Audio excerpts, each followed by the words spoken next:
దేవుని పిల్లారా, క్రీస్తు పూర్వమందు క్రీస్తు చరిత్ర అనే పాఠాన్ని నిన్న మనం ప్రారంభించాం. సగం పైనే పాఠం పూర్తయింది. ఇంకా కొన్ని అంశాలు, కొన్ని భాగాలు మాత్రమే మిగిలిన్నాయి. యేసుక్రీస్తు గారు ఆయన పుట్టక ముందు ఉనికి కలిగి లేరా అనే ఒక విశేషమైన అంశాన్ని మనం ఆలోచిస్తున్నాం. దీన్ని పాఠ్యాంశంగా మనం ఎందుకు చూడవలసి వచ్చిందంటే, ఎందుకు నేర్చుకోవాల్సి వచ్చిందంటే, యేసుక్రీస్తు వారు పుట్టడానికి జస్ట్ 2000 సంవత్సరాల క్రితం మాత్రమే ఈ పని జరిగింది అని, క్రీస్తు అతి తక్కువ వయస్సు కలిగినటువంటి దేవుడు అని, అనగా అతి తక్కువ ఉనికిని కలిగి ఉన్నటువంటి దేవుడు అని, కేవలము 2000 సంవత్సరాల క్రితం నుండి మాత్రమే ఆయన ప్రస్థానం అనేది ప్రారంభమైందని, అంతకుముందు ఆయన లేడు అని, అదే మా దేవుళ్ళు, మా మత గ్రంథాలు ఇవన్నీ కూడా లక్షల సంవత్సరాల నుండి కొనసాగుతున్నవి. కాబట్టి ఈ సనాతన ధర్మంలోకి మీరందరూ రావాల్సి ఉన్నది తప్పించి, నిన్నగాక మొన్న దేవుడని చెప్పుకుంటున్న వాడి వైపు మీరు తిరగాల్సిన అవసరం ఏమున్నది అని అనేకులు క్రీస్తుని గురించి విమర్శిస్తున్నారు. దేవుని పిల్లలారా, లక్షల సంవత్సరాల చరిత్ర ఉన్నది మా దేవుళ్లకు అని చెప్పుకుంటున్న వాళ్ళు అసలు ఈ భూమి మీద మానవుల ఉనికి ఎప్పటి నుండి ప్రారంభమైనది అని ఆలోచించాలి. మానవుని ఉనికి ప్రారంభమై ఈ భూమి మీద ఇప్పటికీ 6000 సంవత్సరాలు దాటినది. 6000 మాత్రమే. భూమి పుట్టి కోట్ల సంవత్సరాలైంది. అలాగే మొక్కలు పుట్టి కోట్ల సంవత్సరాలైంది. నక్షత్రాలు ఆవిర్భవించి కోట్ల సంవత్సరాలైంది. చేపలు అనగా మత్స్యములు ఈ భూమి మీద, అలాగే పక్షులు ఆవిర్భవించి ఉద్భవించి కోట్ల సంవత్సరాలైంది. అయితే మనిషి పుట్టి ఇప్పటికీ కేవలం 6000 సంవత్సరాలు మాత్రమే దాటింది, కాస్త అటు ఇటుగా. లక్షల సంవత్సరాల వయస్సు, ఉనికి భూమి మీద మానవులుగా బ్రతికిన వారికి లేదు అనే సంగతి గ్రహించాలి.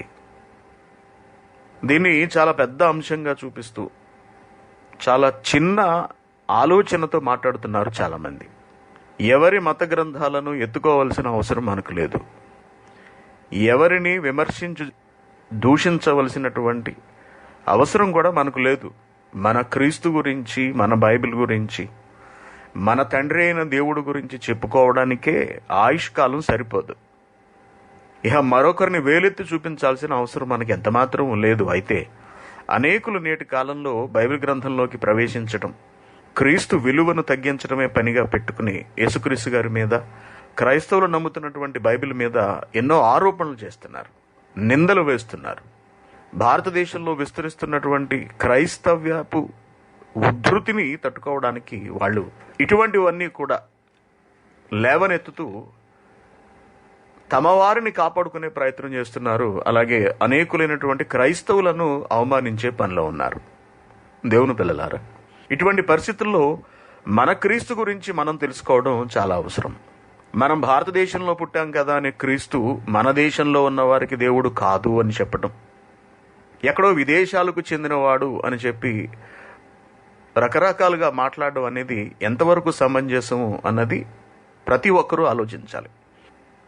అమెరికాలో ఉన్న విద్యార్థులందరూ వెళ్ళిపోవాలి అనేటప్పటికీ మొట్టమొదటి షాక్ తిన్నది మన దేశమే.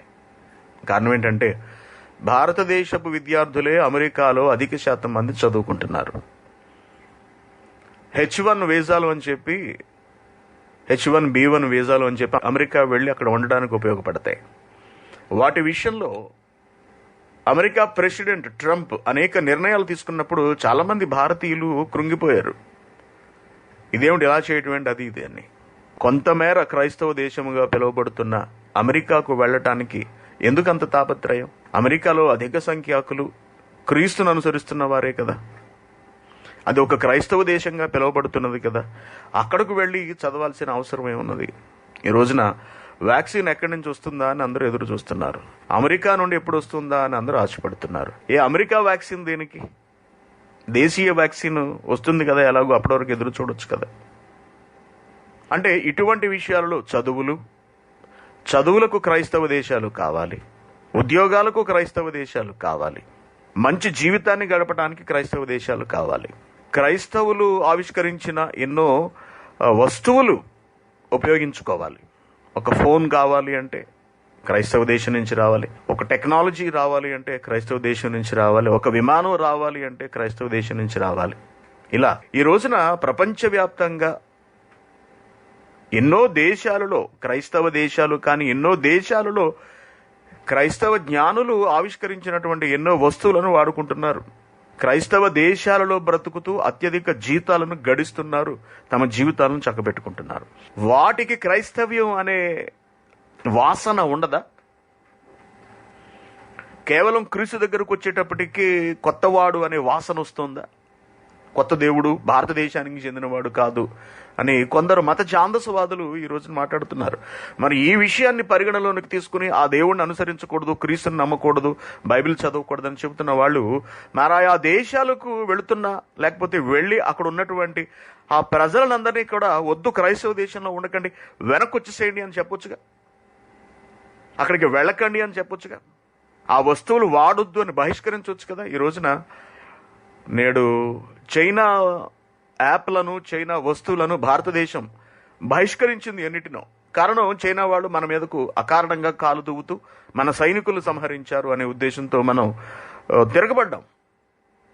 భారతదేశం తిరగబడింది చైనా మీద.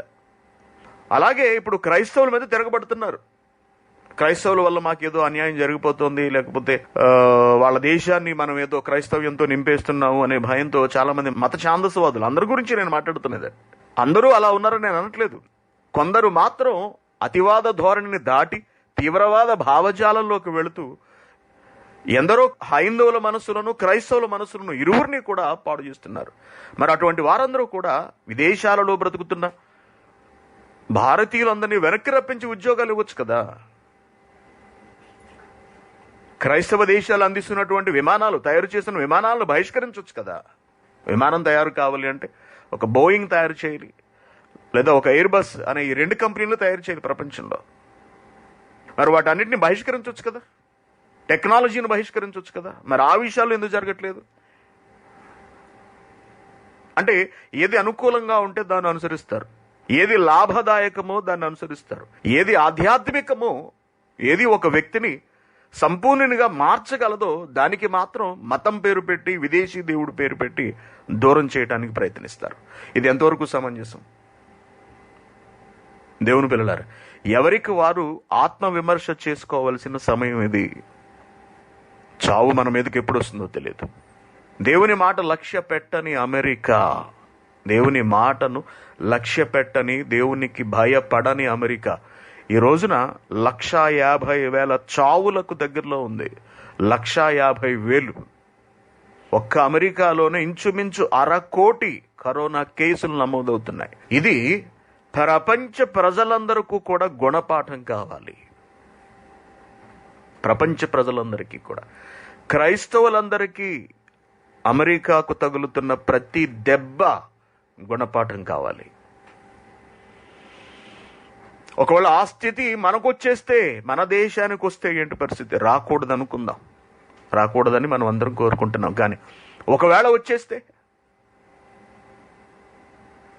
అందుకే ఎప్పుడు కూడా దేవుణ్ణి ఎదిరించడం కానీ, దేవుణ్ణి తక్కువ చేసి మాట్లాడటం కానీ, దేవుని మాటను నిర్లక్ష్య పెట్టడం కానీ చేయకూడదు ఎవరు కూడా. ఈ రోజున ప్రపంచ దేశాల్లో అగ్రరాజ్యంగా, క్రైస్తవ దేశంగా చెప్పుకుంటున్నటువంటి అమెరికా క్రీస్తుకు తగిన స్థానాన్ని ఇవ్వనందుకు చావు దెబ్బ తింటోంది అన్నది మనం చూస్తున్నాం. ఇక క్రీస్తునే ఎదిరిస్తే, దేవుడైన క్రీస్తునే కాదు అని రకరకాలుగా వ్యవహరిస్తే పరిస్థితులు ఎక్కడికి ఎలా వెళ్ళిపోతాయో చెప్పలేము. కాబట్టి ప్రియమైన దేవుని పిల్లారా, అర్థం కానంత మాత్రం చేత ఒకరిని దూషించడం, తోలనాడడం, తిరస్కరించడం, అవమానించడం అనేది చాలా పొరపాటు. బైబిల్ నీకు అర్థం కాలేదా? అర్థమయ్యే వాళ్ళ దగ్గరకు వెళ్ళి నేర్చుకోవాలి. ఎక్కడో ఢిల్లీలో ఉన్న ఏదో ఒక యూనివర్సిటీలో చదువుదాం అనుకుంటాం, లేకపోతే MBA ఫలానా కాలేజీలో చేస్తే బాగుంటుంది అని అనుకుంటూ ఉంటాం. డాక్టర్ విద్య ఫలానా యూనివర్సిటీలో ఉన్నటువంటి మెడికల్ కాలేజీలో చేస్తే బాగుంటుంది అని అనుకుంటాం. అక్కడికే ఎందుకు వెళ్ళి చదవాలనుకో, ఆక్స్ఫోర్డ్కి వెళ్ళాలనుకుంటారు చాలా మంది. ఈరోజు అధిక శాతం ఉత్తర భారతదేశం నుంచి ఉన్నటువంటి అధిక శాతం మంది ఐఏఎస్ ఐపీఎస్ ఆఫీసర్స్ ఆక్స్ఫర్డ్లోను లేకపోతే కేంబ్రిడ్జ్ అనే విశ్వవిద్యాలయాల్లోనూ చదివిన వాళ్ళు. అక్కడికే వెళ్ళి చదువుకోవాలని ఎందుకు తాపత్రయపడుతూ ఉంటారు? అక్కడ విషయ పరిజ్ఞానం ఎక్కువ. ఒక విషయాన్ని చాలా చక్కగా వివరించి చెప్పగలరు, వర్ణించగలరు, చాలా తేలికగా మనకు అర్థమవుతుంది అనే ఉద్దేశంతో అక్కడికి వెళ్ళి చదవడం ప్రతిష్టాత్మకం అని భావించి అక్కడికి వెళతారు. ఎంతో కష్టపడి చదివితే తప్ప అక్కడ సీట్ రాదు. అక్కడికే ఎందుకు వెళ్ళాలి? నువ్వు సరిగా అర్థం చేసుకోవడానికి, నీ భవిష్యత్తు బాగుండడానికి ఎక్కడ దైవ జ్ఞానం పరిఢవిల్లుతోందో అక్కడకు వెళ్ళి నేర్చుకోవాలి. బైబిల్ అర్థం కావట్లేదా? ఆలోచనలకు అందట్లేదా? త్వరపడి బైబిల్ని అపార్థం చేసుకుంటున్నావా? ఆవేశపడిపోతున్నారా? దానిని సక్రమంగా వివరించి చెప్పే వాళ్ళ దగ్గరకు వెళ్ళి కూర్చుని నేర్చుకోవాలి. అంతే తప్పించి త్వరపడి మాట్లాడకూడదు ఎవరు కూడా. దేవుడు పలికే ప్రతి మాటకు ఎంతో లోతైనటువంటి భావన ఉంటుంది. వాటిని పైన చదివితే అర్థం కాదు. మనం చాలాసార్లు చెప్పుకున్నాం. ప్రసంగి గ్రంథము 7వ అధ్యాయము 24వ వచనం, సత్యమైనది దూరముగా, నీకు దగ్గరగా ఉండదు. సత్యమైనది చాలా దూరంగా కనపడుతూ ఉంటుంది. దూరముగాను పైన కాకుండా బహు లోతుగాను ఉన్నది. దానిని పరిశీలన చెయ్యాలి. ఏదో పైన దొరికేస్తుంది కదా అని మనం తడివేశామనుకోండి, పైన ఏం దొరకదు. సత్యం అనున్నది లోతులలో ఉన్నది. క్రూడ్ ఆయిల్, ఈరోజు పెట్రోల్ పైన మనకు ట్యాప్లోంచి రావట్లేదు, లోతులలో భూ అంతర్భాగాలలో ఉన్నది. బంగారం పైన ఏమీ లేదు, ఎక్కడో భూ గర్భంలో ఉంది. అంత లోతుకు వెళితే తప్ప నీకు నాణ్యమైన విలువైన సరుకు వస్తువు లభించదు. అలాగే సత్యము అనగా వాక్యము అయినది, వాక్యం అనున్నది చాలా దూరంగా ఉంది. నీకు చాలా దగ్గరగా ఉన్నట్టు నీకు అనిపించవచ్చు.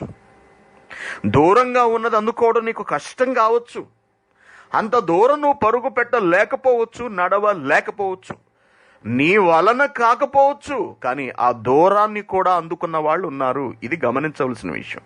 అలాగే చాలా లోతుగా ఉన్నది, బహులోతుగా ఉన్నది. ఏదో మన ఇంటి దగ్గర తవ్వుకునే నుయ్యంత లోతు కాదు, లేకపోతే క్రూడును తీయడానికి డ్రిల్ చేసి లోపలికి వెళ్ళేటంతటి కొన్ని వందల మీటర్ల లోతు కాదు, లేకపోతే నీటిని పైకి తీసుకురావడానికి వేసే బోరు వంటి లోతు కాదు.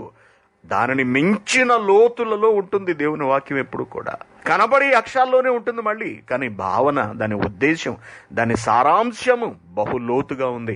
అంత లోతుకు నువ్వు వెళ్ళి తవ్వి తీయలేకపోవచ్చు. అంత సామర్థ్యము, నేర్పు, ఓర్పు, సహనము లేకపోవచ్చు.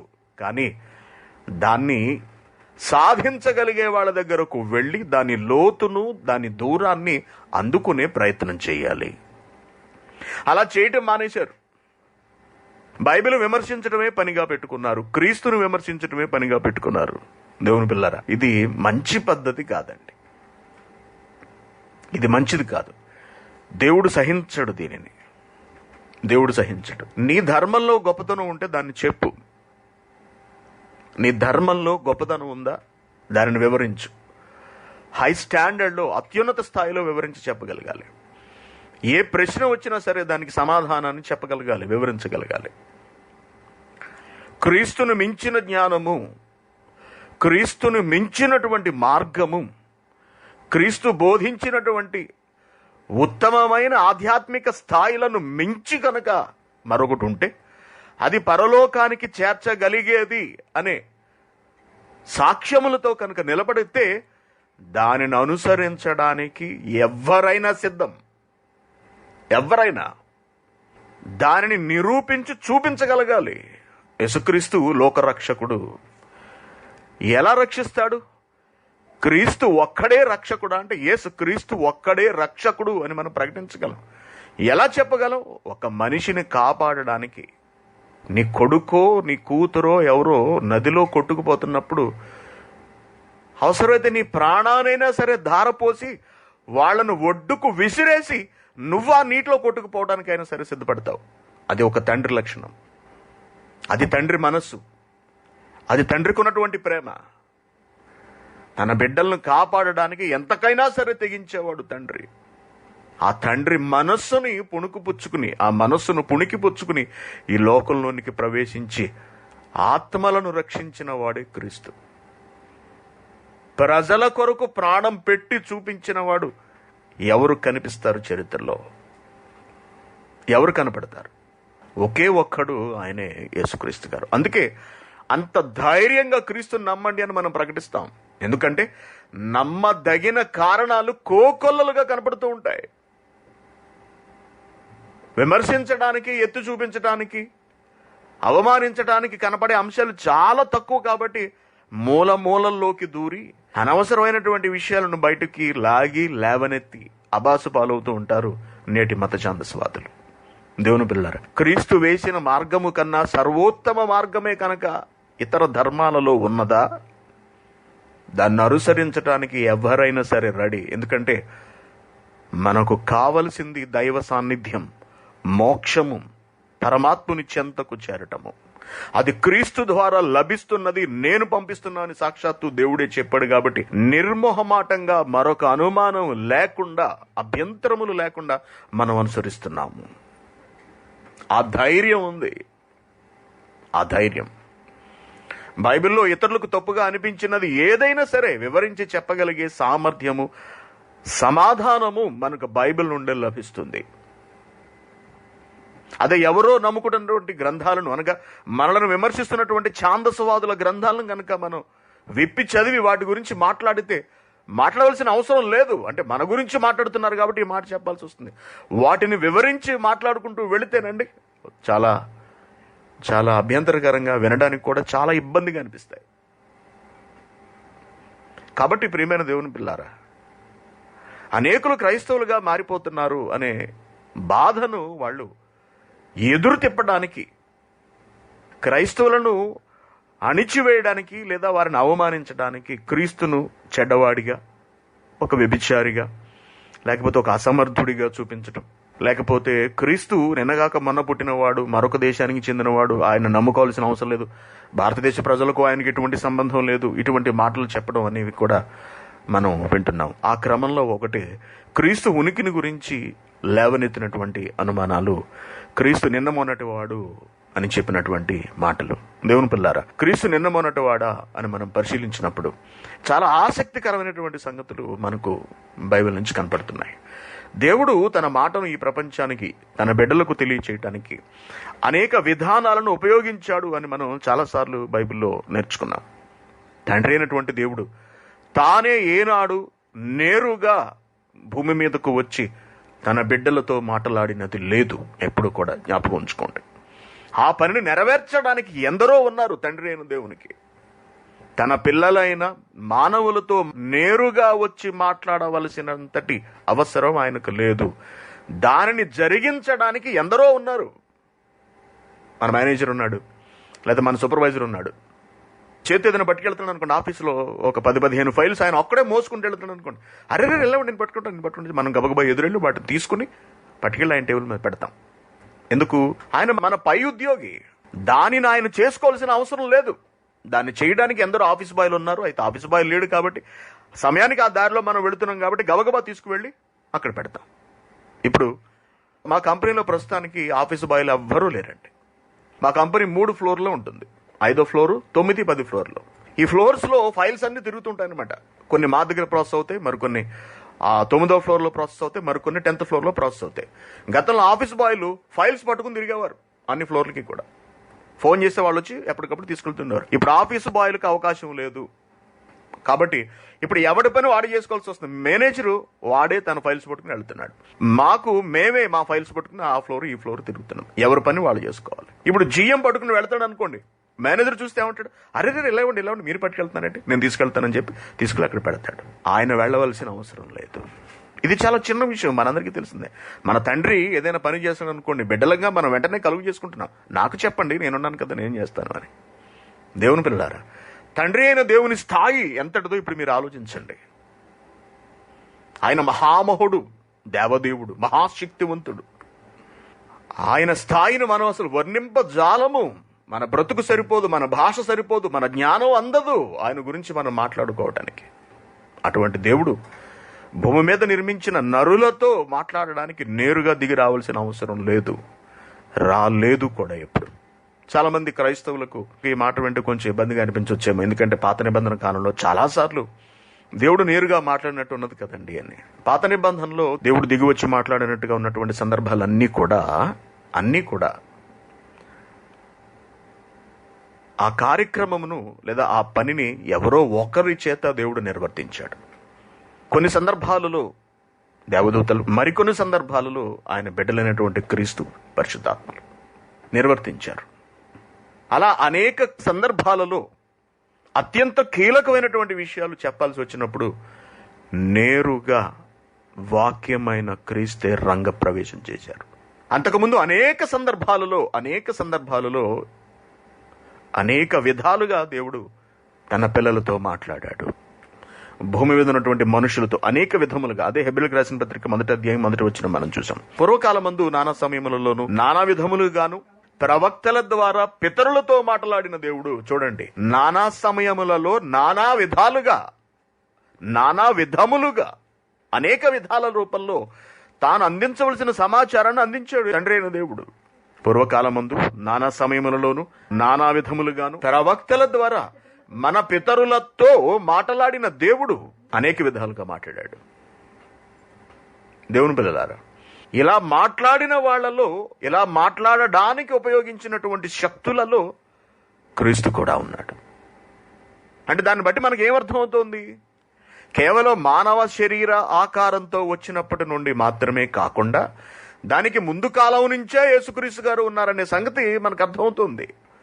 మనం సంఖ్యాకాండానికి వెళ్ళినప్పటికీ, మోషే కాలం దగ్గరికి వెళ్ళేటప్పటికీ, మోషే ద్వారా దేవుడు జరిగించిన ఒక కీలకమైన పనిలో తన బిడ్డల దాహార్తిని తీర్చడానికి దేవుడు ఉపయోగించినది ఎవరినంటే క్రీస్తును అనే సంగతి మనం చూసాం.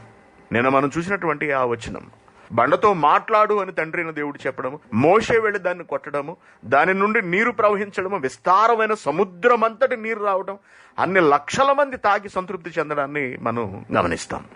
ఇందుకే ఆ బండ ఏమిటి అని మనం చూసినప్పుడు ఆ బండ ఎవరో కాదు, క్రీస్తే అనే పచ్చి నిజం మనకు కొరింథీయులకు రాసిన 1వ పత్రిక 10వ అధ్యాయంలో దర్శనమిస్తుంది. అంటే మోషే కాలానికి యేసుక్రీస్తు గారు ఉన్నారా? ఉన్నారు. యేసుక్రీస్తుగా లేక మరొక రూపంలోనే ఆయన ఉన్నారు. మరొక రూపంలో. Very good. ఇంకా కాస్త మనం ముందుకు వెళ్ళేటప్పటికీ, అనగా మోషే కాలం నుండి మరి కాస్త ముందుకు వెళ్తే మనకు కనిపించే ఆయనే అబ్రహాము గారు.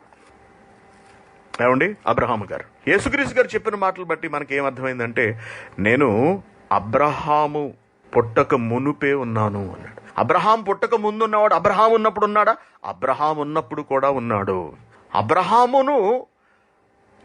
అబ్రహాము క్రీస్తును చూశాడు. ఆయన నన్ను చూసెను అంటాడు. అబ్రహాము నా దినమును చూడ మిగుల ఆపేక్షించను, ఆశపడ్డాడు అనగా కోరుకున్నాడు, దానిని చూచి సంతోషించాడు అన్నాడు. అనగా అబ్రహాము కాలంలో కూడా యేసుక్రీస్తు గారు ఉన్నారు. అయితే యేసుక్రీస్తుగా లేక మరొక రూపంలో అనగా మరొకరి శరీరముతో, అనగా మెల్కీసెదకు అనే ఒక పేరుతో ఆయన హఠాత్తుగా అక్కడ దర్శనమిచ్చినట్టుగా మనకు అర్థమవుతోంది. ఇకపోతే నేను అబ్రహాము కన్నా ముందున్నవాడను అంటాడు. అబ్రహాము కన్నా ముందు పుట్టినవాడను అంటాడు. అబ్రహాము కన్నా ముందు ఎలా ఉన్నాడు? ఏ రూపంలో ఉన్నారు ఆయన? ఎలా భూమి మీద ఆయన ఉన్నారు అని మనం ఆలోచిస్తే, పేతురు 1వ పత్రిక 3వ అధ్యాయం 18వ వచనం నుంచి మనం చూస్తే, ఎలయనగా మనలను దేవుని యొద్దకు తెచ్చుటకు అనీతిమంతుల కొరకు నీతిమంతుడైన క్రీస్తు శరీర విషయంలో చంపబడి, ఆత్మ విషయంలో బ్రతికింపబడి, పాపముల విషయంలో ఒక్కసారే శ్రమపడెను. యేసుక్రీస్తు గారు వచ్చిన తర్వాత జరిగిన విషయాన్ని పేతురు గారు ఎక్స్ప్లెయిన్ చేస్తున్నారు. ఎలా? మనలను దేవుని యొద్దకు తెచ్చుటకు అనీతిమంతుల కొరకు నీతిమంతుడైన క్రీస్తు శరీర విషయంలో చంపబడి, ఆత్మ విషయంలో బ్రతికింపబడి, పాపముల విషయంలో ఒక్కసారే శ్రమపడెను. ఈ శ్రమ పడటం అనేది అనేక సార్లు జరగలేదు, ఒక్కసారి జరిగింది. దేవుని దీర్ఘశాంతము ఇంకా కనిపెట్టుచుండినప్పుడు, పూర్వము నోవహు దినములలో ఓడ సిద్ధపరచబడుచుండగా అవిధేయులైన వారి యొద్దకు, అనగా చెరలో ఉన్న ఆత్మల యొద్దకు ఆయన ఆత్మరూపిగానే వెళ్ళి వారికి ప్రకటించెను. చెరలో ఉన్న ఆత్మల యొద్దకు ఆయన ఆత్మరూపిగానే వెళ్ళి, ఇక్కడ యేసుక్రీస్తు అనే రూపం లేదు, అనే శరీరం లేదు ఆయనకి. ఏ రూపంలో వెళ్ళాడు? ఆత్మరూపిగా వెళ్ళాడు. ఎలా ప్రకటించాడు? నోవాహులో ఉండి ప్రకటించాడు. రండి, ఓడలోనికి ప్రవేశించండి, రక్షణ పొందండి, రక్షింపబడండి, ఈ ప్రవాహములో, ఈ జల ప్రవాహములో కొట్టుకుని పోకండి, రండి, మిమ్మల్ని మీరు భద్రపరచుకోండి, జీవితాలను దేవునికి అంకితం చేసుకోండి, రాబోయే జీవితం కొరకు మిమ్మును మీరు కాపాడుకోండి అనే సంగతిని యేసుక్రీస్తు గారు ఆత్మరూపిగానే వెళ్ళి ప్రకటించవలసి వచ్చింది. అనగా అబ్రహాము పుట్టక ముందు నేనున్నాను అని యేసుక్రీస్తు గారు చెప్పిన మాట ఇక్కడ ఎంత చక్కగా నెరవేరుతుందో చూడండి. యోహాను సువార్త 8వ అధ్యాయము 58వ వచనం. అప్పుడు యేసు అంటున్నారు, అబ్రహాము పుట్టక మునుపే నేనున్నాను. ఎక్కడున్నారు? నోవాహు జలప్రళయం సందర్భంలో, ఆ జలప్రళయానికి ముందు సత్యాన్ని వివరించడానికి ఆయన ఆత్మరూపిగా ఉన్నారు. క్రీస్తు ఆత్మరూపేణ అక్కడ పని జరిగించారు. ఆలోచించండి, ఆత్మరూపేణ పని జరిగించారు. కొన్ని సందర్భాలలో, అనగా అబ్రహాము సందర్భం వచ్చేటప్పటికి యేసుక్రీస్తు గారు వెళ్ళి మాట్లాడారు కొన్ని ప్రత్యేకమైన సంగతులను తెలియచేయటానికి, కొన్ని ప్రత్యేకమైన సంగతులు. అందుకే అబ్రహాము నన్ను చూడాలని ఆశపడ్డాడు. 56వ వచనం, మీ తండ్రి అయిన అబ్రహాము నా దినము చూతునని మిగులు ఆనందించను, అది చూచి సంతోషించను. ఒకనాడు కనిపించి, మెల్కీసెదకు రూపంలో కనిపించి మాట్లాడితే యేసుక్రీస్తు గారు దానికి ముందు వాక్యమై అబ్రహాముకు కనిపించకుండా మాట్లాడాడు. వాక్యమై కనబడకుండా అబ్రహాముతో మాట్లాడిన సందర్భం కూడా మనకు కనబడుతుంది బైబిల్లో. ఆదికాండము 15వ అధ్యాయం 1వ వచనం. ఇది జరిగిన తరువాత యెహోవా వాక్యము అబ్రహామునకు దర్శనమందు వచ్చి, యెహోవా వాక్యము, వాక్యం అనగా, వాక్యం అంటే ఏమిటి? వాక్యము అనగా ఏమిటి? వాక్యము అనగా మాట, వాక్కు అంటాడు. వాక్కు. ఇప్పుడు ఎవరి వాక్కు వచ్చిందట? యెహోవా వాక్యము అన్నాడు. వాక్కుకున్నటువంటి మరొక పేరే వాక్యము. ఇప్పుడు దేవుని మాట అబ్రహామునకు దర్శనమందు వచ్చి, ఏంటి వాక్యం కూడా దర్శనాన్ని ఇస్తుందా? వాక్యము కూడా దర్శనాన్ని ఇస్తుందా? ఇస్తుందన్నమాట. దర్శనమందు వచ్చి, అబ్రామా భయపడకుము, నేను నీకు కేడము, నీ బహుమానం అత్యధికమగునని చెప్పెను. చక్కగా మాట్లాడాడు వచ్చి. 4వ వచనం, యెహోవా వాక్యము అతని యొద్దకు వచ్చి అన్నాడు. యెహోవా వాక్యము అతని యొద్దకు వచ్చి, యెహోవా వాక్యము అతని యొద్దకు వచ్చి, అబ్రహాం దగ్గరకు వచ్చి. దేవుని పిల్లలారా, ఇప్పుడు ఆలోచించండి. యేసుక్రీస్తు గారు క్రీస్తుగా ఈ లోకంలోకి జన్మించక ముందు లేరా? ఉన్నారు. భూమి మీద లేరా? భూమి మీద ఉన్నారు. ఆయా కార్యముల నిమిత్తము వచ్చి వాటిని నెరవేర్చుచు వెళుతూ ఉండేవారు. అబ్రహామునకు మెల్కీసెదకు గాను ఒకసారి వాక్యముగాను వచ్చి జరగాల్సినటువంటి కార్యమును జరిగించి వెళ్ళారు. అలాగే నోవహు కాలంలో వచ్చి ఆత్మరూపిగానే వచ్చి నాటి సమాజాన్ని మారమని హితవు పలికి వెళ్ళారు. ఇలా అనేక సందర్భాల్లో యేసుక్రీస్తు గారు ఉన్నారు అని మనం చెప్పక తప్పదు. ఇంకా భూమి మీద ఆయన ఉనికి మనకు ఎక్కడన్నా కనపడుతుందా అని మనం ఆలోచిస్తే, భూమి మీద ఆయన ఉనికి ఎక్కడైనా కనపడుతుందా? అబ్రహాముకు ముందే నేనున్నాను అన్నారు కదా. అబ్రహాముకు ముందు నోవహు కాలము, అది కూడా అబ్రహాముకు ముందు కాలమే వస్తుంది. నోవహు కన్నా ముందుగా ఎక్కడైనా ఈయన మనకు కనిపిస్తారా అని మనం ఆలోచిస్తే ఆదికాండము 1వ అధ్యాయము. భూమి మీద దగ్గర నుంచి మనం చూడాలండి, ఓకేనా? భూమికి ముందు మనం చూడొద్దు, భూమి దగ్గర నుంచి మనం చూద్దాం. 26, దేవుడు మన స్వరూపమందు మన పోలిక చొప్పున నరులను చేయుదుము అన్నాడు. దేవుడు మాట్లాడుతున్నాడు, మనం చేద్దాం అని డిస్కస్ చేస్తున్నాడు. అక్కడ ఒక చర్చ జరుగుతుంది, మీరు గమనించండి. ఒక చర్చ అనగానే కనీసం ఇద్దరు ముగ్గురు ఉండాలి, మినిమం ఇద్దరు ఉండాలి. ఇద్దరు కన్నా ఎక్కువ ఎంతమంది అన్నా కావచ్చు చర్చించడానికి, కానీ కనీసం ఇద్దరు ఉండాలి. అక్కడ ఒకరికన్నా ఎక్కువ మంది ఉన్నట్టే మనకు కనిపిస్తుంది ఆ వచనాన్ని బట్టి. ఏమంటున్నాడు దేవుడు?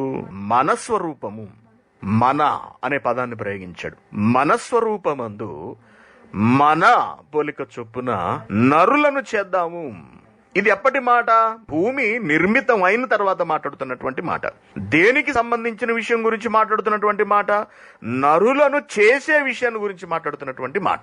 ఇది భూమి పుట్టక ముందటి మాట కాదండి, భూమి పుట్టిన తర్వాత మాటే.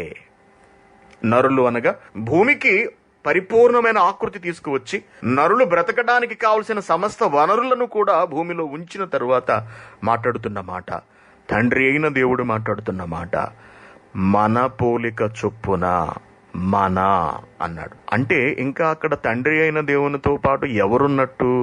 ఎవరో ఉన్నట్టు. ఎవరు ఆ ఎవరో? అంతే కదండి. ఆ ఎవరో ఎవరై ఉంటారు? ఎవరితో మాట్లాడుతున్నాడు తండ్రి అయిన దేవుడు? ఆయన దగ్గర ఎవరు ఉండి ఉంటారు అని మనం ఆలోచిస్తే దీనికి సమాధానం కొరకు మళ్ళీ మనం కొత్త నిబంధనలోకి రావాల్సి ఉంటుంది. యోహాను సువార్త 1వ అధ్యాయం. ఎవరితో మాట్లాడుతున్నాడు? ప్రారంభంలో అసలు ఎవరున్నారు? అప్పటికి ఆదాము పుట్టనే లేదు. ఆదామును చేద్దాము అని తండ్రి అయిన దేవుడు మాట్లాడుతున్నప్పుడు ఈ మాట ఆయన ఎవరిని ఉద్దేశించి మాట్లాడుతున్నాడు? యోహాను సువార్త 1వ అధ్యాయము 1వ వచనం. ఆది యందు వాక్యముండెను. ఆది అనగా ప్రారంభము. ఆది అనగా ప్రారంభం అండి. ప్రారంభంలో ఏమున్నదట? వాక్యం ఉండెను. బాగా గమనించండి, దేవుడు ఎప్పుడూ ఉన్నవాడే. దేవుడు ఎప్పుడూ ఉన్నవాడు. అసలు ఆయన పేరే ఉన్నవాడు. ఇక్కడ మాట్లాడుతున్నది వాక్యం గురించి, దేవుడు గురించి కాదు. బాగా ఆలోచించండి. ఇక్కడ మాట్లాడుతున్నది వాక్యము గురించి. ఆది యందు వాక్యం ఉండెను. ఎక్కడున్నది వాక్యము? వాక్యము దేవుని యొద్ద. Very good. ఇప్పుడు తండ్రి అయిన దేవుడు పలుకుతున్నటువంటి మాట ఏమిటంటే మన స్వరూపమందు మన పోలిక చొప్పున అని అంటున్నాడు కదండి. ఆ మన అన్న దగ్గర మానవులు లేనప్పుడు దేవుని దగ్గర ఉన్నవాళ్ళు ఎవరన్నమాట? ఆదిలో వాక్యం ఉన్నది. వాక్యం ఎక్కడున్నది? వాక్యము దేవుని యొద్ద ఉన్నది అంటున్నాడు. Very good. ఈ దేవుని యొద్ద ఉన్న వాక్యము ఎవరు? దేవుని యొద్ద ఉన్న వాక్యము ఎవరు? దేవదూత? సాతానా? నరుల? ఆది యందు దేవుని యొద్ద ఉన్నది ఎవరు అని పరిశీలించినప్పుడు ఈ వాక్యం ఎవరై ఉంటారు అని అసలు మనం ఆలోచించినప్పుడు వాక్యము దేవుడై ఉండెను. దేవుని యొద్ద ఉన్నటువంటి ఈ వాక్యము ఎవరో కాదు, ఈ వాక్యము కూడా దేవుడేనన్నమాట. ఆది యందు వాక్యం ఉండెను. వాక్యము దేవుని యొద్ద. అక్కడ దేవుడు అనున్న చోట తండ్రి అని పెట్టండి. ఆది యందు వాక్యం ఉండెను. వాక్యము తండ్రి యొద్ద నుండెను. తండ్రి యొద్ద ఉన్నటువంటి వాక్యము కూడా దేవుడై ఉండెను అని తర్వాత వచ్చిన ఏమంటున్నాడు? ఆయన ఆది యందు దేవుని యొద్ద ఉండెను అంటున్నాడు. చూడండి 2వ వచనంలో ఆయన ఆది యందు దేవుని యొద్ద ఉండెను అంటే దేవుని యొద్ద ఆయనగా పిలువబడుతున్న ఒక ఆయన ఉన్నాడు. ఆ ఆయనకు ఊరు పేరు లేదా అంటే ఉన్నది. ఆయన పేరే వాక్యము అన్నాడు. మరి దేవుని యొద్ద ఉన్నటువంటి ఈ వాక్యం ఎవరు అని ప్రశ్నిస్తే దేవుని యొద్ద ఉన్న వాక్యం ఎవరో కాదు, ఆయన కూడా దేవుడే. ఏమండి? ఆ దేవుడైన వాక్యము ప్రారంభంలో దేవుని దగ్గర ఉండి కాలాన్ని బట్టి, సందర్భాన్ని బట్టి, సమయాన్ని బట్టి, పని తీవ్రతను బట్టి భూమి మీదకు మానవుల దగ్గరకు వచ్చి వెళుతూ ఉండేది వాక్యము. ఆ వాక్యము ఆత్మరూపంలో నోవాహు కాలం నాటి ప్రజల దగ్గరకు వెళ్ళి జ్ఞానాన్ని ప్రకటించింది, రక్షణను ప్రకటించింది. అదే వాక్యము బండగా మారి మోషే కాలంలో నీటిని అందించింది, దాహార్తిని తీర్చింది. అదే వాక్యము క్రొత్త నిబంధనకు వచ్చేటప్పటికి యోహాను సువార్త 1వ అధ్యాయం 14వ వచనం. దేవుని యొద్ద దేవుడిగా ఉన్నటువంటి దేవుడైన వాక్యము శరీరధారి అయి అనగా శరీరాన్ని ధరించుకుని కృపా సత్య సంపూర్ణునిగా మన మధ్య నివసించెను. ఇప్పుడు ఆలోచించండి. భూమి గురించి అనగా భూమి ఉత్పత్తి అయిన కాలం దగ్గర నుండి మనం మాట్లాడుతున్నప్పుడు అక్కడ కూడా యేసుక్రీస్తు గారు ఉన్నారు. అక్కడ ఏ రూపంలో ఉన్నాడు? ఆయన వాక్యం అనే రూపంలో ఉన్నాడు. మోషే కాలంలో బండగా ఆయన దర్శనమిస్తాడు, మనకి కనిపిస్తాడు బైబిల్లో. అబ్రహాము కాలంలో వాక్యముగా అబ్రహాము దగ్గరకు వచ్చి మాట్లాడాడు. అబ్రహాము కాలంలో మెల్కీసెదకుగా అబ్రహాముకు కనిపించి ఆనందింపచేశాడు. అనగా క్రీస్తు పూర్వం నుండి ఉన్నవాడు అని అర్థం. క్రీస్తు నిన్నగాక మొన్న పుట్టినవాడు కాదు, 2000 కాదు. ఆదాము ఈ భూమి మీద జన్మించి ఇప్పటికీ 6000 సంవత్సరాలు దాటిందని ఈ శాస్త్ర ప్రపంచం చెబుతోంది. 6000 సంవత్సరాలు అంటే క్రీస్తు 6000 సంవత్సరాల క్రితం నుండి ఉన్నవాడేనా కాదా? ఉన్నవాడు అనే పచ్చి నిజము, సాక్ష్యము ఈ వాక్యాలన్నిటి ద్వారా మనకు అర్థమవుతుంది. Very good. అయితే క్రీస్తు అప్పటి నుండే ఉన్నవాడా? దీని గురించి ఇంకా బైబిల్ ఏం చెబుతోంది అని మనం పరిశీలించినప్పుడు పేతురు గారు రాసిన మొదటి పత్రిక 1వ అధ్యాయము 20వ వచనం ఎవరి గురించి మాట్లాడుతున్నాడు? 19వ వచనం చదవండి, మీకు అర్థమవుతుంది. అమూల్యమైన రక్తము చేత అనగా నిర్దోషమును నిష్కళంకమును నాకు గొర్రెపిల్ల రక్తము వంటి క్రీస్తు రక్తము చేత విమోచింపబడితిరని మీరు ఎరుగుదురు. అంటే ఎవరి గురించి మాట్లాడుతున్నాడు? క్రీస్తు గురించి మాట్లాడుతున్నాడు. Very good. ఆయన అంటే ఎవరు? క్రీస్తు. ఆయన జగత్తు పునాది వేయబడక మునుపే అన్నాడు. చూడండి, ఆయన జగత్తు పునాది వేయబడక మునుపే నియమింపబడెను. ఇక జగత్తు దగ్గరికి వెళ్ళాడు. క్రీస్తు ఉనికి ఎక్కడి నుంచి చెబుతున్నాడంటే జగత్తు దగ్గరికి వెళ్ళాడు. మనం ఇంతవరకు భూమి దగ్గర నుంచి మాత్రమే పరిశీలించాం. భూమి దగ్గర నుండి జగత్తు అనగా యావత్ విశ్వము. జగత్తుకు పునాది ఎప్పుడు వేయబడింది? దేవుని పిల్లలారా ఆలోచించండి. జగత్తుకు పునాది ఎప్పుడు వేయబడింది? కొన్ని లక్షల కోట్ల సంవత్సరాలు అని చెబుతుంది ఈ శాస్త్రం. జగత్తు దగ్గరికి వెళ్ళేటప్పటికి లక్షల కోట్ల సంవత్సరాలు. దేన్ని బట్టి చెబుతారు వీళ్ళు? ఏవో వాళ్ళకు కొన్ని రాళ్ళు దొరికాయి. ఆ శిలలు ఫలానా పాత రాతి యుగము లేకపోతే అదేదో యుగం నాటిది, ఇన్ని లక్షల సంవత్సరాల క్రితపు శిలలు ఇవి అని చెబుతుంటారు. లేకపోతే ఏవో కొన్ని నమూనాలు వాళ్ళకి దొరికాయి అనుకోండి. కొన్ని నమూనాలు అవి ఏదైనా రాళ్ళు కావచ్చు, ఇతరత్ర ఏవైనా వస్తువులు వాళ్ళకు దొరికినప్పుడు ఇవి ఇన్ని లక్షల సంవత్సరాల క్రితం నాటివి కావచ్చు అని చెబుతుంటారు. అన్ని లక్షల సంవత్సరాల క్రితం అవి ఉన్నవా అంటే ఉన్నవి. ఈ శాస్త్రజ్ఞులే చెబుతున్న లెక్కల ప్రకారం ఈ విశ్వం అంతా పుట్టి ఇప్పటికీ 1500 కోట్ల సంవత్సరాలు అయిందని చెబుతున్నారండి.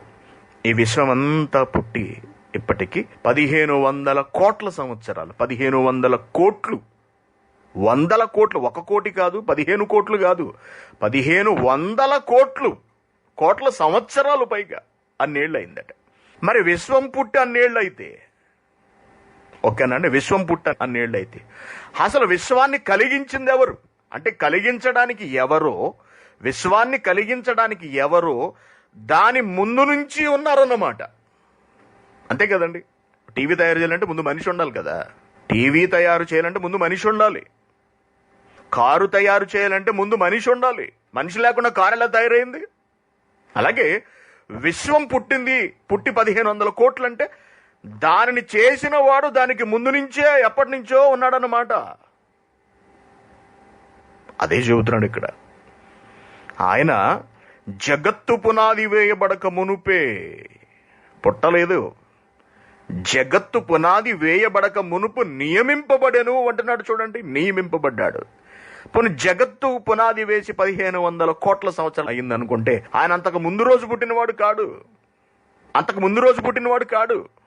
కాదండి, ఆయన ఎప్పుడో ఆవిర్భవించినవాడు. ఎవరు? వాక్యమైనటువంటి క్రీస్తు, లేదా క్రీస్తు అయిన వాక్యము, క్రీస్తుగా జీవించిన వాక్యము. ఎప్పుడో పుట్టినవాడు. ఎప్పుడు పుట్టినవాడు? మనం చదివాం యోహాను సువార్త 1వ అధ్యాయము 1వ వచనం. ఆదియందు వాక్యముండెను అన్నాడు. ఆది అంటే ప్రారంభము. దేనికి ప్రారంభం? సమస్తమునకు ప్రారంభము. ఇక్కడ ఆది అనగా ప్రారంభకుడు ఆయన. ఆయనతోనే సమస్తము మొదలైంది. అది చెబుతున్నాడు. ఆది యందు వాక్యం ఉండెను, వాక్యము దేవుని యొద్ద ఉండెను అంటున్నాడు. వాక్యము దేవుని యొద్ద ఉండెను, దేవుని యొద్ద ఉండెను. దానికి సంబంధించిన వివరణ మనం చాలా సార్లు చూసుంటాం కదండి. సామెతల గ్రంథంలో చూద్దాం ఒకసారి. సామెతల గ్రంథం 8వ అధ్యాయంలో, సామెతల గ్రంథము 8వ అధ్యాయము, క్రీస్తును గురించినటువంటి వివరణ. ఇక్కడ క్రీస్తు గురించిన వివరణ అనడం కన్నా వాక్యమును గురించినటువంటి వివరణ, వాక్యపు కాలాన్ని తెలియజేస్తున్నాడు. చూడండి ఇక్కడ 8వ అధ్యాయం 1వ వచనంలో, జ్ఞానము ఘోషించుచున్నది, జ్ఞానం అనగా వాక్యము. క్రీస్తు వివేచన తన స్వరము వినిపించుచున్నది, వివేచన అనగా వాక్యము, జ్ఞానము. 22వ వచనం, పూర్వకాలమందు తన సృష్టి ఆరంభమున తన కార్యములలో ప్రథమమైన దానిగా యెహోవా జ్ఞానము వాక్యమును నన్ను కలుగజేసెను అంటున్నాడు. అనాది కాలము మొదలుకొని మొదటి నుండి అన్నాడు. ఇప్పుడు చూడండి, అనాది కాలము మొదటి కాలము అని రెండు చెప్పాడు ఇక్కడ. అనాది కాలము మొదలుకొని మొదటి నుండి భూమి ఉత్పత్తి అయిన కాలమునకు పూర్వము. అనాది కాలం అంటే మొదటికి ముందు ఉన్న కాలము అని మనం చెప్పవచ్చు. మొదటికి ముందు ఉన్న కాలం, మొదటికి ముందున్న కాలం అంటే భూమి ఉత్పత్తి అయిన కాలమునకు పూర్వము అంటున్నాడు. భూమి ఉత్పత్తి అయిన కాలం ఏది? జగత్తు పునాది వేయబడిన కాలము. అనగా జగత్తు పునాది వేయబడడానికి ముందటి కాలం ఒకటి ఉంది. బాగా ఆలోచించండి. జగత్తు పునాది వేయబడడానికి ముందుగా ఒక కాలం ఉంది. దానిని మొదటి నుండి ఉన్న కాలము అన్నాడు. ఆ మొదటి నుండి ఉన్న కాలమునకు ముందు ఒకటి ఉంది, అదే అనాది కాలము. అనాది కాలం. ఈ అనాది కాలమునకు ముందున్న కాలమే ఆది అనే కాలము. అక్కడ నుండి ఉన్నవాడండి యేసుక్రీస్తు గారు. అదే ఆది యందు వాక్యముండెను. ఈ ఆది తరువాత అనాది కాలము, అనాది కాలము తర్వాత మొదటి కాలము, దాని తర్వాత భూమి ఉత్పత్తి అయిన కాలము. దానంతటికి ముందు అనగా ఆది యందు అన్నాడు. ఆది యందు. అది క్రీస్తును దేవుడు కన్నటువంటి కాలం అన్నమాట. చాలా మంది వీళ్ళు చెబుతున్నట్టుగా 2000 సంవత్సరాల యేసుక్రీస్తు గారు పుట్టి 2000 ఏళ్ళ. ఆది అంటే ఏంటో వీళ్ళకి తెలుసా? అసలు అనాది కాలం అంటే ఏమిటో తెలుసా? మొదటి కాలము అంటే ఏమిటో తెలుసా? ఏమండి తెలుసా? 24వ వచనం చూడండి. ప్రవాహ జలములు లేనప్పుడు, నీళ్లతో నిండిన ఊటలు లేనప్పుడు నేను పుట్టి తిని. పర్వతాలు లేవు, కొండలు లేవు, భూమిని దాని మైదానములను ఆయన చేయక మునుపు, అసలు నేల మట్టే రవంతయు సృష్టింపబడక మునుపు, నేను ఎప్పుడో అనాది కాలము కన్నా ముందు ఆది కాలములో పుట్టినవాడను. ఆయన ఆకాశ విశాలమును స్థిరపరిచినప్పుడు, మహాజలముల మీద మండలములు నిర్ణయించినప్పుడు, నేను అక్కడ ఉన్నానప్పుడు నాకు 2000 అంటావేంటి నువ్వు? ఏమండి, ఇలాంటి వాడు ఒకడు పుట్టి ఇటువంటి చొప్పదంటు ప్రశ్న అంటారు చూసారా అండి, ఇటువంటి క్వశ్చన్ అడుగుతాడనే ఇవన్నీ ముందే రాసుకొచ్చాడండి దేవుడు. ఆయన ఆకాశ విశాలమును స్థిరపరిచినప్పుడు, మహాజలముల మీద మండలములను నిర్ణయించినప్పుడు నేను అక్కడ ఉన్నాను. మరి మీరు చెబుతున్న లెక్క ప్రకారం ఇదంతా వచ్చి ఎంతకాలం అయింది? 1500 కోట్లు. నువ్వు చెబుతున్నట్టు నీ దేవుళ్ళు ఎక్కడ? లక్షల సంవత్సరాలు అంటున్నావు. లక్షలకి కోట్లకి తేడా లేదా? ఏమండి, లక్షలకి కోట్లకి తేడా లేదా? 100 లక్షలైతే కదా 1 కోటి. 1500 కోట్లు. దానికి ముందు ఆరంభ కాలము, దానికి ముందు అనాది కాలము, దానికి ముందున్నటువంటి అనగా అనాది కాలమునకు ఆది కాలం అన్నమాట. అసలు అనాది అంటేనే బహు సుదీర్ఘమైనది, బహు చివరిది, ఎప్పుడో. దానికి ఆది కాలము. అప్పటి నుండి ఉన్నాను. ఏంటి ఇప్పుడు లెక్క కడతావా నన్ను? ఏమండి, ఇప్పుడు లెక్క కడతారా? అంటే ఇవాళ పుట్టినరోజు చేసుకుంటే ఇవాళ పుట్టినట్టే అండి? మామూలుగా అడుగుతున్నాను నేను. 80 ఏళ్ళు కూడా పుట్టినరోజు చేసుకుంటాడు అంటే పుట్టినరోజు అయితే ఇవాళ పుట్టినట్టే? ఏం మాట్లాడతారండి? ఆయన ఆకాశమును స్థిరపరిచినప్పుడు, జలధారలను ఆయన బిగించినప్పుడు, జలములు తమ సరిహద్దులు మీరకుండునట్లు ఆయన సముద్రములకు పొలిమేర ఏర్పరిచినప్పుడు, భూమి యొక్క పునాదులు నిర్ణయించినప్పుడు నేను ఆయన యొద్ద ప్రధాన శిల్పినై. కన్స్ట్రక్షన్ గురించి మాట్లాడుతున్నాడు. నువ్వెంత, నీ బతుకెంత, నీ ఆయుష్కాలం ఎంత? క్రీస్తుని అనడానికి, క్రీస్తు కాలాన్ని లెక్కించడానికి 2000 ఏళ్ళని ఎద్దేవా చేయడానికి అసలు వీళ్ళు బతికెంత, వీళ్ళ ఆయుష్కాలం ఎంత చెప్పండి. సముద్రమునకు పొలిమేరలు ఏర్పరిచినప్పుడు, భూమి యొక్క పునాదులను నిర్ణయించినప్పుడు, నేను ఆయన యొద్ద ప్రధాన శిల్పినై అనుదినము సంతోషించుచు నిత్యము ఆయన సన్నిధిని ఆనందించుచుంటిని. కాబట్టి ప్రియమైన దేవుని పిల్లారా, 2000 ఏళ్ల క్రితం పుట్టినవాడు కాదండి. 2000 ఏళ్ల క్రితం పుట్టినవాడు కాడు యేసుక్రీస్తు గారు, వచ్చినవాడు. 2000 ఏళ్ల క్రితం వచ్చినవాడు. ఎక్కడికి వచ్చినవాడు? భూలోకమునకు వచ్చినవాడు, భూలోకములోనికి ప్రవేశించినవాడు. హెబ్రీయులకు రాసిన పత్రిక 10వ అధ్యాయము 5వ వచనం. కాబట్టి ఆయన ఈ లోకమందు పుట్టినప్పుడు అనలేదు, ఈ లోకమందు ప్రవేశించినప్పుడు రంగస్థల ప్రవేశం అంటారు. రంగస్థలం అనగా వేదిక, ఒక నాటకాన్ని ప్రదర్శించడానికి ఒక వేదిక. వీళ్ళందరూ తెర వెనకుంటారు, తెర వెనక ఉన్నవాడు తెర తీసుకుని వేదిక మీదకి వస్తాడు. అది ప్రవేశము, పుట్టడం కాదు. వాడు తెర వెనక పుట్టలేదు, ఉన్నవాడు తెర తీసుకుని వచ్చాడంతే. ప్రవేశము. దేవుని పిల్లలారా, యేసుక్రీస్తు గారు 2000 సంవత్సరాల క్రితం పుట్టలేదండి. ఎప్పుడో ఆది కాలంలో జరిగింది ఆయన పుట్టుక. మరి మరియమ్మ గర్భం ద్వారా జరిగినది ఏమిటి? ప్రవేశము. మనోళ్ళు క్రిస్టమస్లు బాగా చేసి క్రీస్తు నేడు పుట్టెను అనేటప్పటికి వీళ్ళందరూ కూడా ఏమన్నారా, నిన్నగాక మనం పుట్టాడు అనుకుంటున్నారు వాళ్ళు. చూసారా అండి, మన తెలివి తక్కువ బోధకులు క్రీస్తుని అంట ప్రకటిస్తున్నారంట ప్రపంచానికి. ఏం ప్రకటిస్తున్నావు నువ్వు? పుట్టాడని ప్రకటిస్తున్నావా? క్రీస్తు నేడు ప్రవేశించను, అది బాగుంది. ఇంకా క్రీస్తు నేడు ప్రవేశించను, ఓకే, అద్భుతంగా ఉంది, ఎక్సలెంట్. ఎందుకంటే ఆయన చెప్పిన మాట అది. ఆయన లోకమందు ప్రవేశించినప్పుడు, మానవ పరిభాషల్లో ఆయన ఒక స్త్రీకి పుట్టాడు కాబట్టి జన్మించెను అనే పదాలు, పుట్టెను అనే పదాలు, ఇవన్నీ మనకు బైబిల్లో కనపడతాయి. కానీ వాస్తవానికి జరిగింది ఏమిటి? ఆలోచించండి దేవుని పిల్లరా. మనము కూడా పుట్టిన వాళ్ళం కాదండి. మనము కూడా ఈ లోకంలో పుడుతున్న వాళ్ళం కాదు, మనము కూడా ప్రవేశిస్తున్న వాళ్ళమే.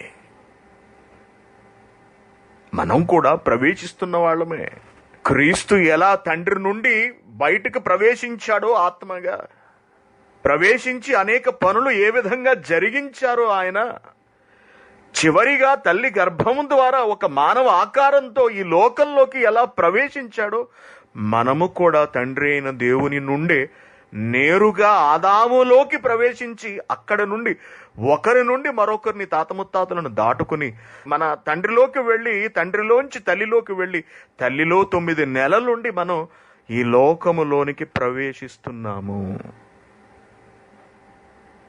బిడ్డ రావడాన్ని మనం పుట్టడం అని అనుకోవడం అలవాటు. బిడ్డ అప్పటికప్పుడేం పుట్టలేదే.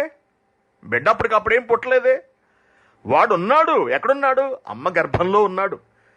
అమ్మ గర్భంలో ఉన్నవాడు లోకంలోనికి ప్రవేశించాడు. అది ఆలోచించాలి. అమ్మ గర్భంలో పుట్టేశాడంటే అమ్మ గర్భంలోనూ పుట్టలేదు. మరి ఎక్కడున్నాడు? మీ నాన్న అడుగు అని చూపిస్తారు. నాన్నలో ఉన్నాడు. మన తల్లి భర్త మనకు తండ్రి ఎలా అయ్యాడు? మన తల్లి భర్త మనకు నాన్న ఎలా అవుతాడు? నాన్నలోంచి మనం వచ్చాం కాబట్టి నాన్న అవుతాడు, తల్లిలోంచి రావట్లేదు. నాన్నలోంచి వెళుతున్నాం తల్లిలోకి ఆత్మగా. తల్లి శరీరాన్ని ఇస్తుందంతే. ఆ శరీరాన్ని ధరించుకుని లోకంలోకి ప్రవేశిస్తున్నాం మనం. ఇది ఆత్మజ్ఞానం. మరి తండ్రిలోకి ఎక్కడి నుంచి వచ్చాం? తాత నుంచి వచ్చాం. తాతలోకి ఎక్కడికి వచ్చాం? అతని తండ్రిలోంచి వచ్చాం. అలా తండ్రులు వెనక్కు వెళితే మన ప్రారంభపు తండ్రి ఆదాము, శరీరపు తండ్రి ఆదాము, ఆత్మలకు తండ్రి తండ్రి అయినటువంటి దేవుడు. మనము పుట్టట్లేదు, మనము ప్రవేశిస్తున్నాం. యేసుక్రీస్తు గారు కూడా అలాగే ప్రవేశించాడు. కానీ మనం ఏం చేసేసాం? క్రీస్తును ప్రకటించేస్తాం ప్రపంచానికి ఈ రోజును అని చెప్పి బయలుదేరి ప్రతి ఇంటి మీద అంటించేయడమే, క్రీస్తు నేడు పుట్టెను, క్రీస్తు నేడు పుట్టెను. ఏదైనా ఒక ఫ్లాట్కి వెళ్ళాం అనుకోండి, ఒక ఫ్లోర్కి వెళ్ళాం, 4వ ఫ్లోర్, 5వ ఫ్లోర్, 6వ ఫ్లోర్, అందులో మన వాళ్ళు ఏ ఫ్లాట్లో ఉంటారో మనకు తెలియదు, డోర్లు వెతుక్కోవడమే. ఎక్కడ క్రీస్తు నేడు పుట్టినని అంటించి ఉంటే అదే మనోళ్ళ కొంప అనమాట. చూసారండి, ఇలా తయారు చేసేశారండి. చివరికి పుట్టినవాడేమిటండి బాబు దేవుడు? ఆయన ప్రవేశించిన వాడు. క్రీస్తు జననం భూమి మీద జరగలేదు, క్రీస్తు ప్రవేశము జరిగింది.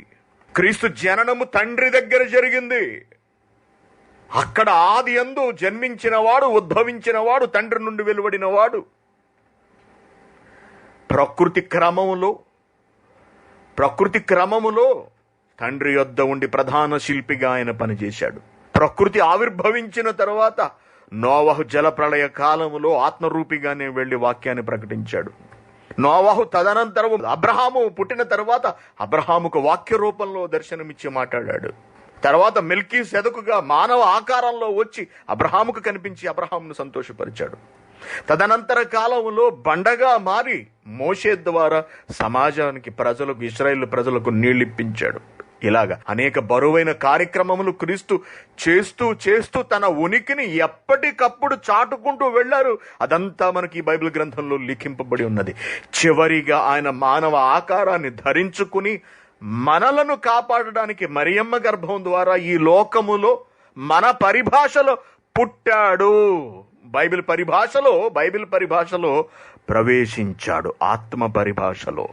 ఆత్మలు ఒక్కసారే పుడతాయి, ఆత్మలు మాటిమాటికి పుట్టవండి. ఆత్మ ఒక్కసారే జనిస్తుంది తండ్రి అయిన దేవుడి నుండి. వాక్యముగా ఆది యందు ఆయన ఎప్పుడో తండ్రి నుండి ఉద్భవించిన వారు, వెలుపలికి వచ్చిన వారు. నాటి నుండి అనేక దశలను ఆయన దాటుకుంటూ ఆయా కాలంలో నిర్వర్తించవలసినటువంటి బాధ్యతలన్నీ నిర్వర్తిస్తూ చివరిగా నర రూపంతో భూమి మీద బ్రతికారు. అందుకే యోహాను సువార్త 1వ అధ్యాయం 1 ఆ వచనాలలో చాలా అద్భుతంగా ఉంటుందండి. అదంతా మనం వివరించుకుంటూ వెళ్తే, ఆదియందు వాక్యం ఉండెను, వాక్యము దేవుని యొద్ద ఉండెను, వాక్యము దేవుడై ఉండెను, ఆదియందు ఆయన దేవుని యొద్ద ఉండెను, కలిగినదేది ఆయన లేకుండా కలగలేదు. ఆ వాక్యమే శరీరధారి అయి కృపాసత్య సంపూర్ణుడిగా మన మధ్య నివసించెను అని అంత స్పష్టంగా మన మధ్య నివసించాడు. ఆయన మన మధ్య పుట్టలేదండి. కాబట్టి ప్రియమైన దేవుని పిల్లారా, మన క్రీస్తు చరిత్ర, క్రీస్తు పూర్వం ఏమిటి? జగత్తు పునాది వేయబడక మునుపే ఉన్నది. క్రీస్తు చరిత్ర, క్రీస్తు పూర్వమందు క్రీస్తు చరిత్ర కాదు. క్రీస్తు చరిత్ర జగత్తు పునాది వేయబడక ముందే, అనాది కాలమునకు ముందు, ఆది కాలము నుండే, ఆది యందు వాక్యముండెను, ఆది నుండి ప్రారంభమైంది. ఆయన వలననే సమస్తమును కలిగాయి. నిన్నగాక మన పుట్టినోడు క్రీస్తు అని చెబుతున్న వీళ్ళు కూడా ఆయన వలన పుట్టినవారే. వారు తినడానికి ఉపయోగించుకుంటున్న ప్రతి పదార్థము క్రీస్తు జ్ఞానము వలన తయారైనదే. సొమ్ము తింటూ ఒక పక్కనే ఏమండి, ఆయన సొమ్ము తింటూ, ఆయన కష్టార్జితాన్ని తింటూ అంత లోకువ, అంత తిరిగ్గా మాట్లాడతారా ప్రభువుని? రాదు దేవుని కోపం. యేసుక్రీస్తుని తీసి పక్కన పెట్టి ఏవేవో పెట్టుకుంటున్నారు అమెరికాలో. రాలేదా దేవుని కోపం? లెక్క చేస్తున్నారా దేవుని జ్ఞానాన్ని? సమాజముగా కూడుకుంటున్నారా? దేవుని జ్ఞానాన్ని నేర్చుకుంటున్నారా? ప్రభువును, తండ్రిని మహిమపరుస్తున్నారా? దేవుని జ్ఞానాన్ని ప్రపంచానికి ప్రకటించగలుగుతున్నారా? అమెరికన్స్ ఎంతవరకు క్రీస్తును అనుసరించగలుగుతున్నారు? అనుసరించట్లేదు కనుకనే తెగులుతో చితికిపోయింది అతిపెద్ద దేశం అమెరికా. 33% అభివృద్ధిని కోల్పోయిందటండి, వెనక్కి వెళ్ళింది అమెరికా. 33% డెవలప్మెంట్ కుదేలైపోయింది అమెరికాది. ఎన్నేళ్లు పడుతుందో తెలియదు తిరిగి పుంజుకోవడానికి అమెరికా. కారణం దేవుడిని, ప్రభువును లెక్క చేయకపోవటం, బైబిల్ను తేలికగా చూడడం. ఇప్పుడు అదే పంధాలో భారతదేశం వెళుతుంది, క్రీస్తును మరింత దారుణంగా వ్యతిరేకిస్తూ. దేవుని పిల్లలారా, వద్దు. మీకు తెలిసిన వాడు ఉంటే చెప్పండి ఇది తప్పు అని. నిన్న కాక మొన్నటివాడు కాదు. తల్లి కడుపు నుంచి పుట్టేశాడు కాబట్టి అందరిలాగే పుట్టేశాడు అనుకుంటున్నారేమో. పుట్టినవాడు కాడు, ప్రవేశించినవాడు, వచ్చినవాడు, ఉన్నవాడు. ఆదియందు వాక్యం ఉండెను, ఉన్నవాడు నరరూపంలో భూమి మీదకు వచ్చి ఉండి వెళ్ళినవాడు. ఒకనాడు ఆత్మగా నోవహు కాలంలో ఎలా అక్కడ ఉండి వెళ్ళాడో, వాక్యముగా మాట్లాడడానికి అబ్రహాము దగ్గర ఉండి ఎలా వెళ్ళాడో, మెల్కీసెదకుగా కొంతకాలం ఉండి ఎలా వెళ్ళాడో, క్రీస్తుగా కొంతకాలం ఉండి వెళ్ళిన వాడే తప్పించి మానవుడిగా పుట్టినంత మాత్రము చేత మనిషిగా పుట్టేసినవాడు, జన్మించేసినవాడు కాడండి. అవన్నీ లోక పరిభాషపు పదప్రయోగాలు, గుర్తుంచుకోండి, పదప్రయోగాలు అవన్నీ. కాబట్టి దేవుని పిల్లరా, క్రీస్తు పూర్వమందు క్రీస్తు చరిత్ర కాదు, జగత్తు పునాది వేయబడక ముందు నుండి క్రీస్తు చరిత్ర. ఇప్పుడు చెప్పండి, ఇప్పుడు ఆలోచించండి.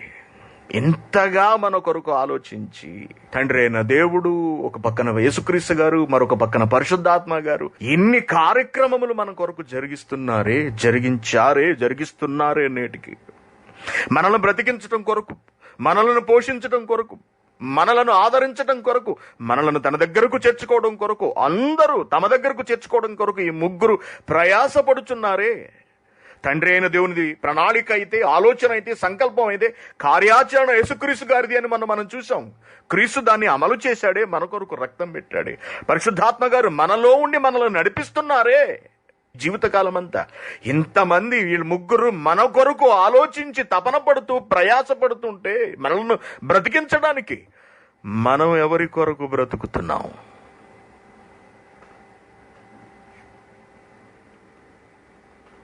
మనం ఎవరి కొరకు బ్రతుకుతున్నాం?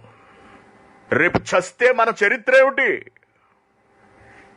రేపు మనం చస్తే మనకేమైనా చరిత్ర ఉందా? ఆలోచించండి. మనకంటూ ఏమైనా లిఖింపబడ్డాయా? అక్షరాలు ఎక్కడైనా లిఖింపబడ్డాయా? మనకేమైనా చరిత్ర ఉందా?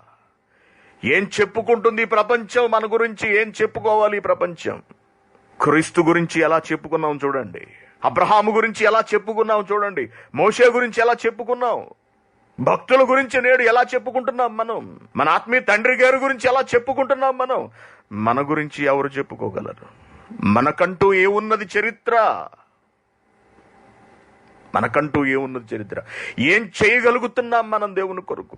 ఏం చెయ్యాలి మనం దేవుని కొరకు?